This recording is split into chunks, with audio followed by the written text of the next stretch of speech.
Okay, so the creative director of Scars of Honor actually made a Q&A video apparently answering some of the community hottest questions out there, which is very interesting because I watched Scars of Honor. I covered it on this very channel just, I believe, like a couple of weeks ago, and it looked very good. It looked very promising, especially to me as a WoW player, but I had my suspicions about the game, especially right now when the entire Ashes of Creation drama just unfolded in front of us. I'm very skeptical whenever I hear about a new MMO coming to life. Especially when it's supposed to be free to play and has no pay to win elements. So, just like Scars of Honor. So, to be fully transparent with you guys, this man right here actually commented on one of my videos, and, I guess he just watched my channel, or maybe just encountered that one particular video. Regardless, I don't have any ties with no company whatsoever, no matter how big or small they may be. I never would have, because I don't want to be silenced. I don't want to be forced into a certain opinion. I just want to give you my raw, unfiltered opinion about any game whatsoever. I don't want to be held back. So that's why I don't really get into content with, I don't shill for games like everyone did for Ashes. And lo and behold, I actually got to keep my integrity. So thank God for that. And everyone disliked Bombi whenever I spoke negatively about Ashes. Look where it got us now. Regardless, let's focus on this video because I actually am interested in seeing how this game is going. Hello everyone, I'm Venelin, founder of Beastburst Entertainment and a creative director of Scars of Honor. First, a huge thank you to all of you. The wishlists are growing fast, the community is incredibly active, and honestly, it's amazing to see the energy around the game. If you follow my Sunday streams on Armagon TV, you know that I love discussing the future of Scars of Honor directly with the players. And our last... That's already 10 times better than what Steven did. Because Steven never talked directly with anyone unless he knew he was on board. He couldn't actually answer a single point of criticism because he knew it was a sham from the start. So this guy's already doing 10 times better. Stream was packed with updates, questions and great conversations. So if you've missed the full session, don't worry. This video is your quick recap with all the key highlights. Enjoy, and I hope I see you in the next stream. Peace. Okay, we're gonna learn about the game. I was waiting for this. Will be the monetization focus on skins, mounts, pet skins, and not crafting materials, currencies, etc. An example, a League of Legends where Riot points that you buy only for customization. Exactly, and Riot is a great example of this, as far as I know. Maybe it was previously. Currently, what is, I don't know. So excuse me if I'm saying something inappropriate here, but I believe the moment when you have zero cost for concurrent player online, because we have our own server engine which allows us to do that, we can be definitely sustainable by purely, how you call it, not customization. So they have practically no cost for servers? That's interesting. I wonder how that works. Okay. But appearance, like purely cosmetic. And one thing that is important is I want to highlight this because many people miss this and they kind of miss the big place where I believe 70% of our income will be. And this is appearance points. What is appearance points? Let me explain to you guys. Experience. Maybe like Guild Wars 2 cosmetics, where you actually, to change your appearance, you need to have a certain item for it. So you'll need to pay to essentially just swap out your looks constantly. Which is very interesting take, because if the game is going to be free to play and no pay to win whatsoever, I can see a world where people agree on that. Like, sure, people who doesn't pay just would look like garbage, but people who do pay get to just max out their looks. They're gonna be look maxing. Like, that's good. I mean, obviously, they have to gain money somewhere, but the only, like, some way, sorry. But the only problem I see with this is that you need to understand Riot Games specifically caters to Eastern, like, MMO player, well, not MMO player, just Eastern gamers, right? And then there, it's very acceptable to waste your entire life savings on cosmetics. In the West, it's not going to fly. And now the question at hand, is this game going to be popular in the East? I really doubt that, because Eastern MMOs operate on a completely different level. We've seen Ion 2. We've seen Throne and Liberty, okay? We've seen all of these type of games, and this looks very old school World of Warcraft to me. So I highly doubt it would be that successful in the East. And I don't think Western gamers are going to spend money like on cosmetics. But maybe I'm wrong about that. Like, I don't know. It's just my opinion. Points is something that you use and you spend in order to change the appearance of your shoulders, of your sword, of your hammer. Yeah, so like Guild Wars 2. You're playing a dungeon, you're having a very great item stats, because I told you, in Scars of Honor, every item, even with the same name, the same ID, you have different set of stats. You find another one that have a better stats, but it's looking worse. So you want to have the better looking item with the better stats. So you keep the better stats on and you take the appearance from the better looking to the better stats. This cost appearance points. And for you to apply this, you need to buy those. So you either keep the way your character looks and you don't pay a dime, or you buy appearance points. But this is fair. I think this is fair. It is fair. It may be even too fair. Because I don't think that most people would care about how they look as long as they get to play a game that they like. But at the same time, maybe you can do, I don't know, a battle pass or something like that that offers really great cosmetics and all that stuff that of course has no pay to win elements, just like Marvel Rivals did. And most people can cough up like $10 each, like maybe like every 2 months or so, right? I think most people can afford to do that for a game they love. And that would be fair in my opinion. I think that just soullessly relying on cosmetics is not going to fly here in the West. I don't think that. Yeah, and the way that you can tell is because I played a Riot game called Legends of Runeterra. I actually built this very channel on the foundation of this game, and look where it got me now.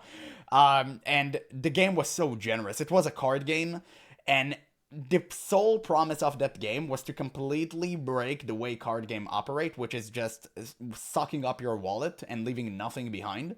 And the game was very generous. You gained cards so fast and for free, you did not need to pay a dime. Now, they had insanely good skins inside of the game, but it didn't matter. Nobody purchased them because they got to play all the cards for free. And even the community itself told Riot, hey, we want something to sink our gold in. We want to support you. But, like, and our money in, right? Yeah, we didn't have any. And look at what happened. The game just collapsed. It shut it down. And it's so unfortunate. Well, it didn't really shut down. It's just PvE-based game now, like Slay the Spire. But the PvP element is just dead. It doesn't exist. And it's very unfortunate. Because we had a great card game on our hands. And to this day, I think it was one of the best games out there. And it's just unfortunate, man. Like, it's just unfortunate. But reality is, most people won't purchase skins for your game. It just is. At least on in the West. Somebody can say it's predatory. And I would agree it's predatory. But guys, I cannot make money out of thin air, and I'm super open here. Like, I'm super open here. That's fair. Telling you this. And this is 100% keeping only into the cosmetics. It's 100% keeping it into the cosmetics. And this is from where 80%. And that's the same exact reason for why I never complain about where winds meet. Because you can play the entire game for free, which is AAA quality. Easily worth $60, easily. But you get to play it for free. Why? Because the cosmetics are super predatory. And I'm talking about $50,000 worth of boats. Okay? We've all seen it. Enough is enough. But come on. The whale's holding up the game so you can enjoy this for free. It's insane. It is what it is, man. Of our income will come. This is how I see it. Then you can buy emotes, which are, again, these are purely cosmetic. You can buy different skins of your spells. You don't want your fireball to be orange? Let's make it red. Let's make it more fiery. But it's still the same amount of damage that it does. It's still the same amount of damage, and it's still not pay to win. So this is how monetization in Scars of Honor. So they're gonna have different animations that you can pay for? Okay, that's kind of odd. I did not expect that. I don't know what to think about that. I never heard about something like this. I heard about it in obviously like League of Legends and MOBA games. I never heard about it in an MMO. To work. And let me know your thoughts, guys. Let me know your thoughts. I really want to hear your thoughts on appearance points. I really want to hear your thoughts on appearance points. Because end of the day, I cannot promise you here the whole world and not tell you from where our money will come. I need to be open, and I'm telling you from where they come. Exactly. You know, it's actually funny. Just the complete opposite from Steven. It's just the complete opposite. As long as it's convenience and cosmetic, it's fine. It's only thing against pay to win. Is there going to be a system like Guild Wars where you buy gems with in-game gold? No. Look, guys. If we go into the situation, and I am completely strict with this, if we go in the situation where you buy, let's say, some made-up gems, diamonds, whatever it is, you exchange those for, I don't know, an item, gathering stuff, or whatever it is, which you can then sell to gold. Yeah, that's pay to win. Is pay to win. Thank you. Thank you. Oh god, I feel so vindicated right now because whenever I talk about this with the Guild Wars 2 community, everyone yells at me and tell me pay to win doesn't exist in Guild Wars 2. Guys, come on. Let's be real here. Enough's enough. It's okay. Your game has pay to win elements. It's fine. You don't need it. I know you don't. But you have it. Okay? Let's not ignore the elephant in the room. Let's all be honest here. You have pay to win inside of your game. You know it. I know it. And it's fine. Nobody really do that except a few 2%ers. It's okay. It still exists though. A hidden, it's just a hidden path. So no way, shape or form, whatever you buy, 100% you cannot trade. You buy appearance points, you cannot trade them. You buy mount, you cannot trade. That's good. You buy what else? You buy skin for your spell, you cannot trade it. You buy emote, you cannot trade it. You can give them. If you want to gift something to your buddy, your spouse, be my guest, write their email, gift it to them. 100% do that. No problem. But I don't think in any way, shape or form you should be able to exchange this for gold. Pay to win is pretty much the only pay model that turns me away. I was expecting to say it's the only model that can actually make it work, and I was like, no. 100%. I can guarantee you that it is possible to sustain an MMORPG with free-to-play model. Why? Take a look at Path of Exile, guys. Does Path of Exile, and be honest here, you know it very well, it's True. out there for so much time. Did it have like any shady practices, pay to win, hidden mechanics, or anything like that? Did it sustain itself? Did it make money? Is it still one of the most anticipated, if not the most anticipated ARPG? 100%, guys. But to be fair, PoE did not have any development cost whatsoever because it was being held back by like 8 people when it first began, at least. And it was crazy. It had a ton of community support as well, which is what you need to consider. So I don't really know anything about his company, and I don't know how many developers they have on board. But if they can make it with a minimal amount of developers and actually pump out good content like PoE, yeah, it can definitely be sustainable. The thing is, I don't really know anything about their company. That's why I can't really speak for certain here. But if they can pull this off just like PoE had, awesome. Great. PoE is one of the best games out there. Inventory is soft pay to win. Okay, let's discuss this. Why? I will put a poll because I don't understand how like a bigger convenience like a new slot like with like 30 more slots or anything like that will make the game like pay to win. I will put a poll because it's not pay to win, it's pay for convenience, but I always said that pay for convenience is pay to win. At least in my opinion. And yeah, I mean, I know this is something that may be unpopular, especially to like Eastern MMO lovers, because I know that in the East, they don't consider pay for convenience as pay to win, but here in the West, I think most people do. And PoE inventory slots are mandatory. I tried to play without them, and during the Act 3, I caved in. I had to purchase them. You literally cannot play the game without them. It makes the game so much more difficult, and technically you can make do without them, but it's almost impossible, and it just makes the game 10 times worse. So obviously you're gonna cave in and purchase these because they're super important. So in a way, they are kind of pay to win. I want to hear you. And in my this opinion, is exactly why we're here. There is three things that I absolutely think they have absolutely no place in any MMORPG. Pay for power. To win is first thing that has no place in any MMORPG. Second is time gating.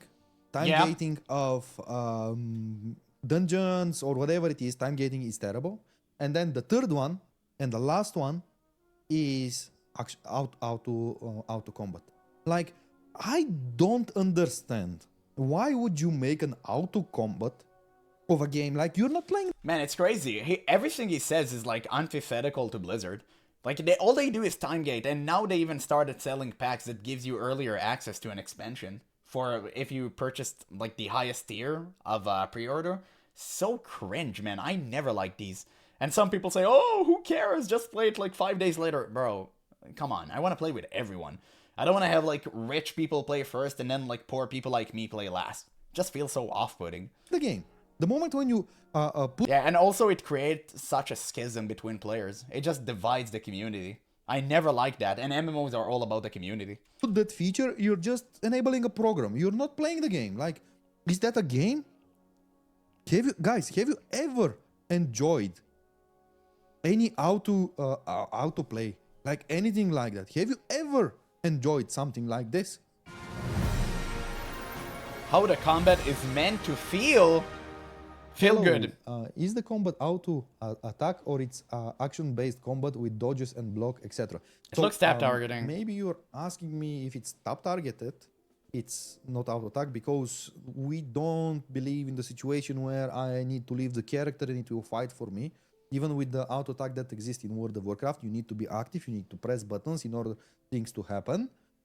Is it action-based? No, it's more like hybrid-based where it's a higher emphasis on tap target, while here and there you have the AoE or skill-based So just like World of Warcraft, abilities. basically. So it's more That's great. like tap target with a little bit of hybrid elements here and there, but yeah.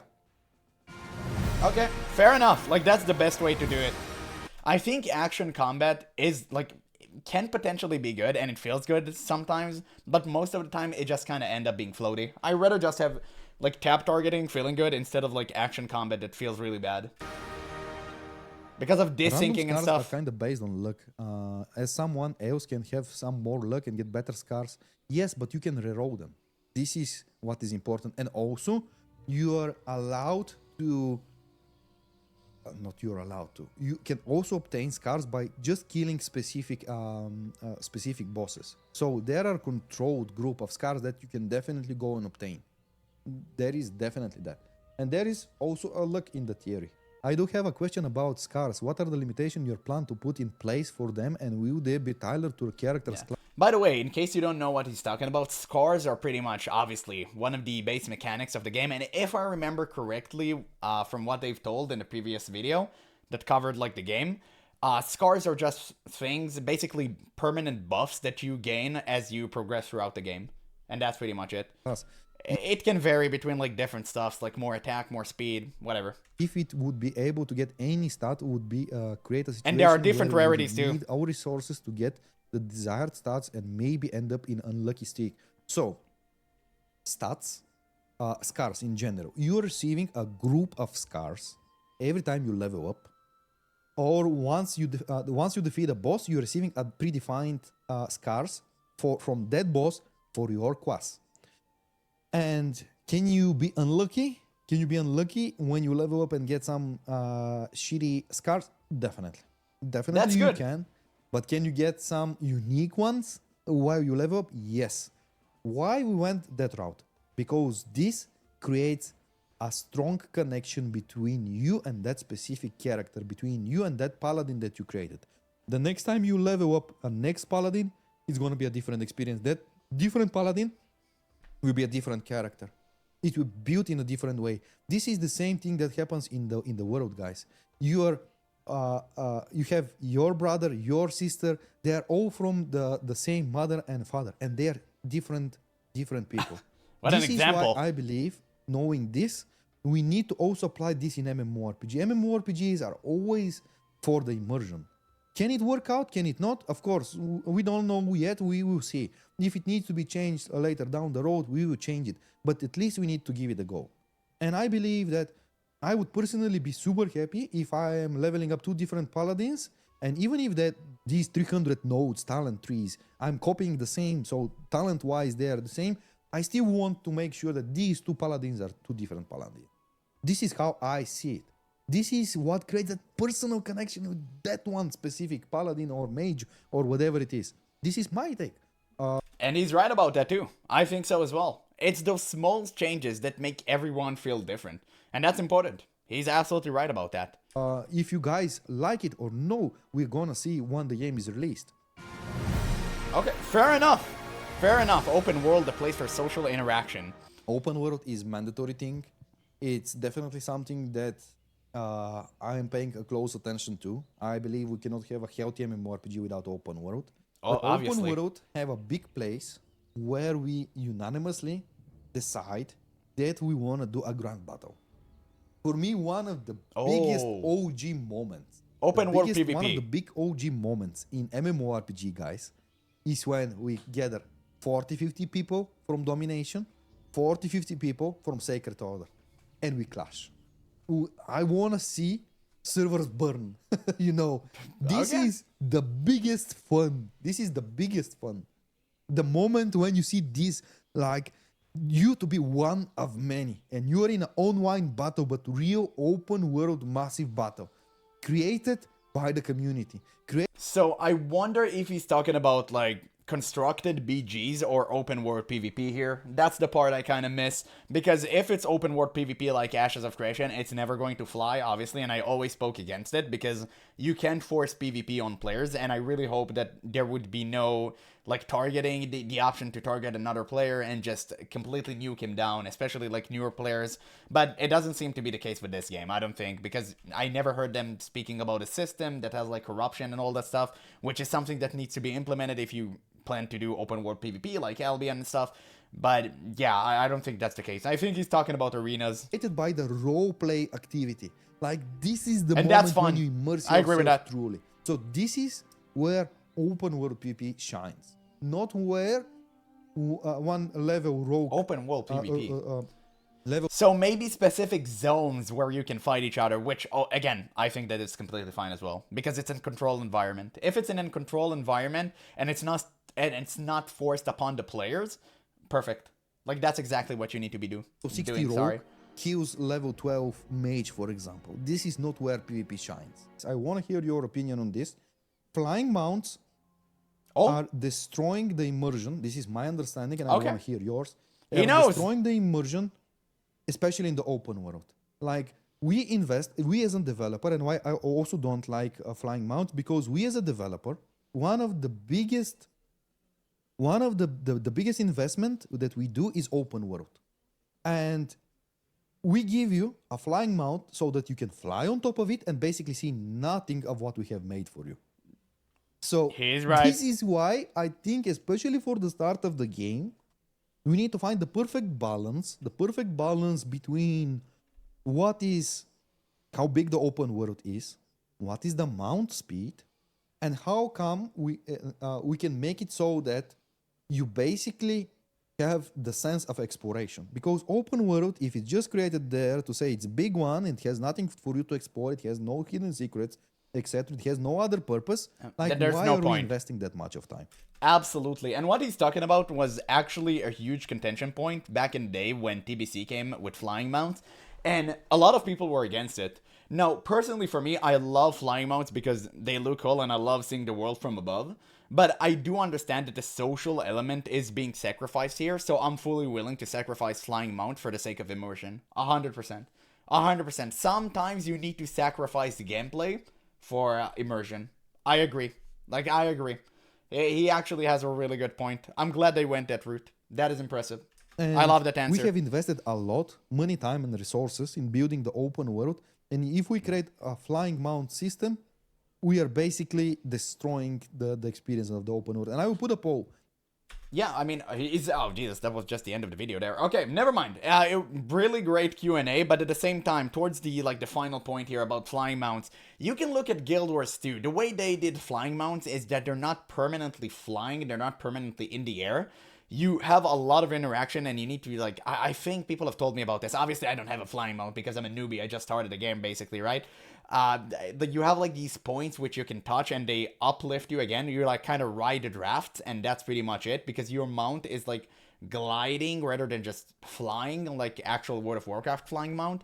And that's pretty much the key difference. You still get to see the world and interact with people, but it does take away from the experience because you do it way faster. And there are plenty of times where I'm on the ground stuck with another person trying to reach a vista, which is a place that you need to see.